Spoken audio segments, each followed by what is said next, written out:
Hello and welcome to the Sub1 YouTube channel. My name is Ray, and in this video, part 15 of the robo hat that I've designed for amateur robots building. In this video we're going to look at the PCA9685.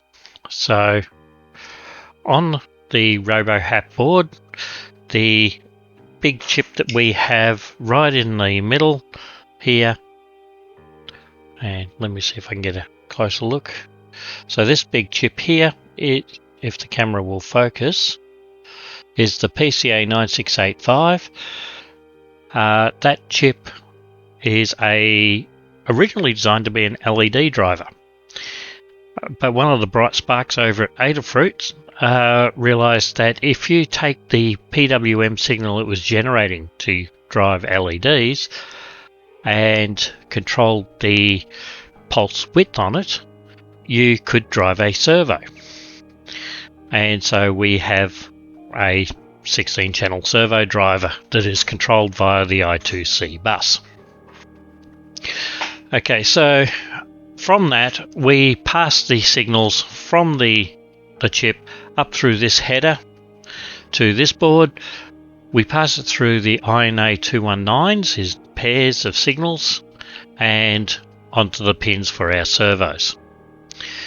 So I've already talked about the INA 219 chip and how we can use it. So let's have a look at the PCA9685. In the example code I'm using SM bus 2, and in the case of the Raspberry Pi we're using bus 1. So we specify that up here after importing the SM bus 2. We've imported time because we're going to be using time to later on in this demo project. Some of the constants we use: the PCA PWM frequency. This is the target frequency that we're using for our output. Typically you want, for the old analog servos, you want a PWM signal that's around about 50 to 60 Hertz. Remember, it's the width of the pulse that controls the position of the servo. The frequency is just the repetition of that pulse. And we can, in fact, on the new modern digital servos, get that as high as 300 Hertz. And I'm going to do that here a bit later on. The PCA frequency, according to the data sheet, and I do have a copy of the data sheet here, according to it, the inbuilt oscillator runs at 25 megahertz or thereabouts. In reality, we actually found different batches of PCA9685s actually run at slightly different frequencies. For example, the one in the batch that I've used for these 3 sets of boards that I've built runs closer to 28 megahertz. The pulse width that we're using is going to be between 500 and 2500 microseconds. So that's the other thing to keep in mind. So if you run in the middle of that, 1500 microseconds, that will center your servo. Some of the registers in the I2C bus that we're going to use include the mode address, mode 1 and mode 2. The subaddress 1, 2 and 3. By default, subaddress 1 and 2 are not in use, subaddress 3 is. We also have an all clear address, and then we have the first of our output controls. So this is a 12-bit counter, which means it won't hold in 1 byte. The value can't be held in 1 byte. So we have a low byte and a high byte for our counter, and being an LED driver, it was allowed or set up so that you could start or turn on the LED pulse at different times to help reduce the loading on your power supply. In the case of our servo PWM, we're going to be turning on at 0 anyway, but we do need to know where address for LED 1 is. The LED 0 off, low and high, is when we turn off that output. So we are going to turn it off at a time period that suits us, and we'll get into the maths of that a little bit later. You can get to any of the LEDs or the outputs by multiplying by 4 which output you want. So output 0, you multiply by 4, gets you 0, and then you add that address to it. If you multiply, if you're wanting a output 4, multiply 4 by 4, you get 16, add 16 to this address, and you start accessing that particular output.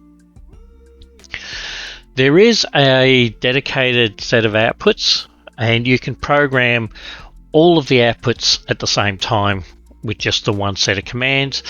We don't actually use that anywhere, but I have defined those registers here.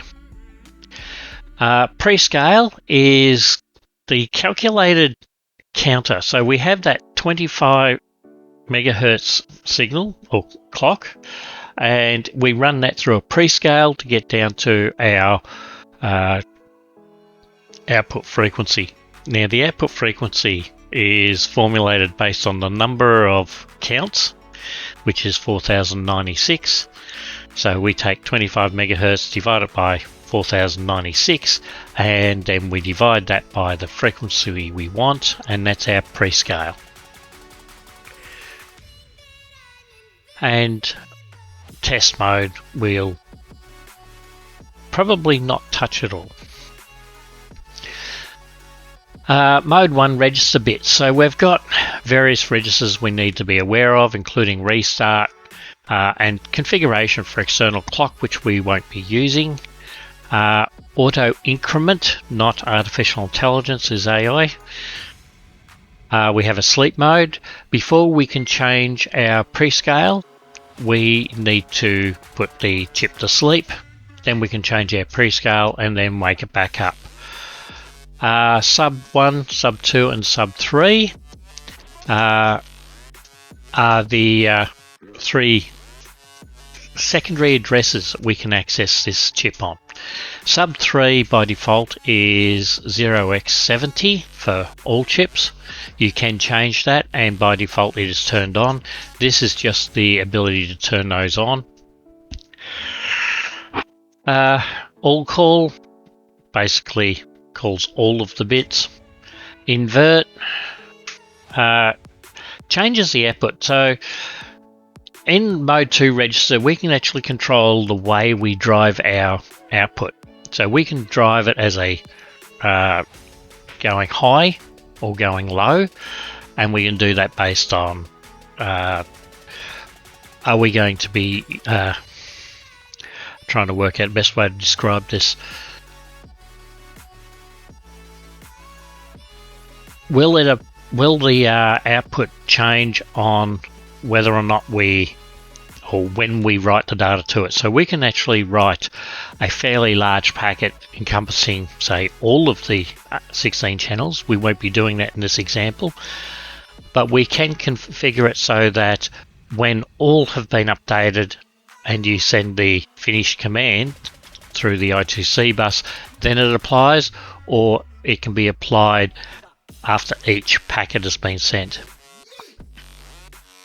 But let's get into our initialization routine. So our initialization routine, first thing we're going to do is call it and pass in the PWM frequency we want, and also the frequency of the PCA clock. Well, the PCA9685's clock. Now, this is something you can work out through trial and error. If you have a servo tester, you can set the servo tester to 1500 microseconds and then try and configure the output on this board to 1500 microseconds and just keep reinitializing with a different frequency until you get the output on your servo to actually match, or you can use a frequency meter and compare that way. In this video I'll be using a frequency meter, and my multimeter does have a frequency function on it. Not all multimeters can do that. The voltage output has to be high enough for them to work, and I found that another meter I've got just didn't do the job. One of the things we're going to do is actually set the prescale as part of this, and this is where we set out or calculate out the prescale. So again, we take the PCA frequency divided by 4096 times the PWM frequency that we want, minus 1. And then we write that data to mode 1, or to the prescale. So we set mode 1 into sleep. We update the prescale to the calculated value. Then we take it back out of sleep, setting it to auto increment on the addressing.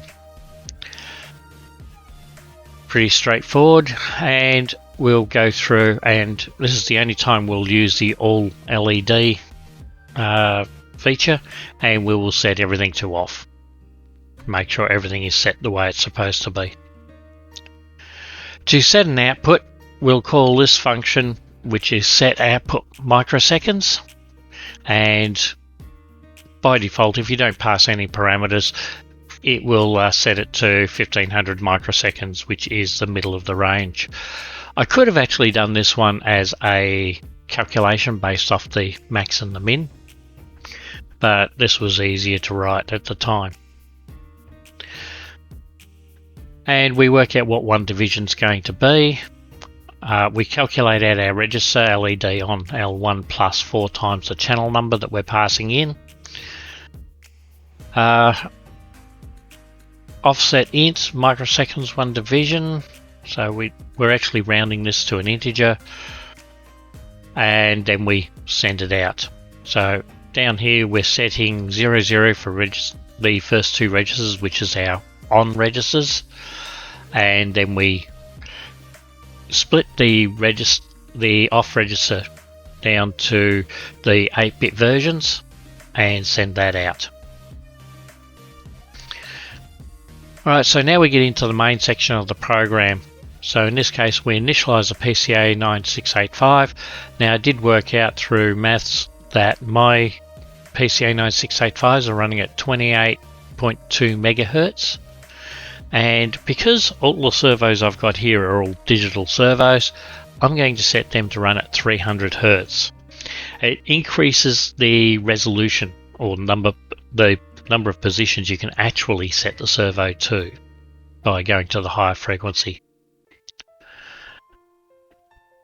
In this case, I was also reading the address modes and putting them out as part of my debugging, so printing those down here.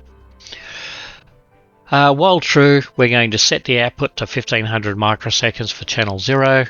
We'll sleep for a second, then set it to 500, sleep for a second, set it back to 2500 microseconds, and sleep for a second, and repeat.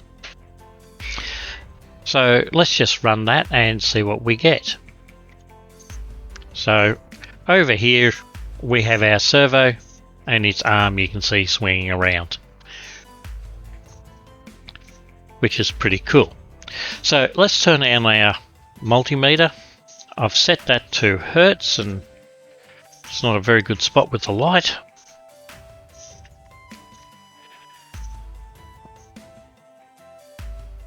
That's better. And if I hook onto a convenient ground point, which is the bottom pin, and onto the top pin here, you can see here I'm getting 289.1 hertz, which is close to the 300. I could do the maths, but I don't know that's going to make much difference in our divider.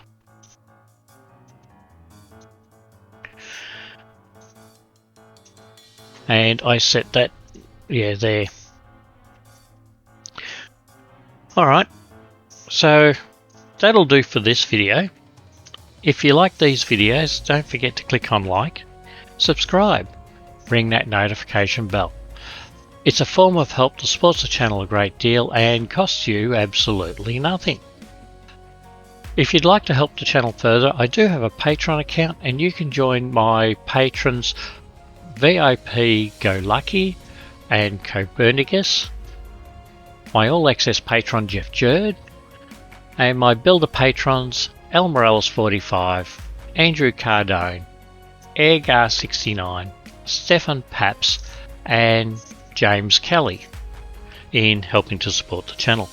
If you've got any questions, feel free to drop into the Discord or leave a comment below, and I'll do my best to help answer those questions, or if I can't, someone else in Discord might be able to. And we'll see you in the next video.